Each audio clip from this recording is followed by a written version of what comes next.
ஆறெழுத்து மந்திரத்தை யாரெடுத்து ஓதினாலும் ஆறுமுகம் வந்து நிற்குமே முன்னமே. நாம் கோவிலுக்கு செல்வோம், மூலவரை வணங்குவோம், வந்துவிடுவோம்.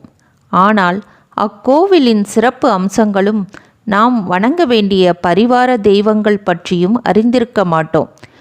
திருத்தணி கோவிலுக்கான சிறப்புகளை பற்றி இப்பதிவில் பார்ப்போம் அன்பர்களே.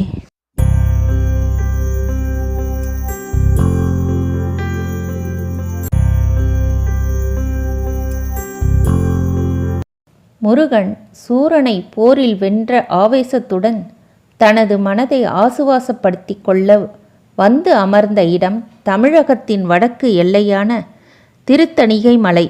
இது முருகனின் 5ஆம் படை வீடு.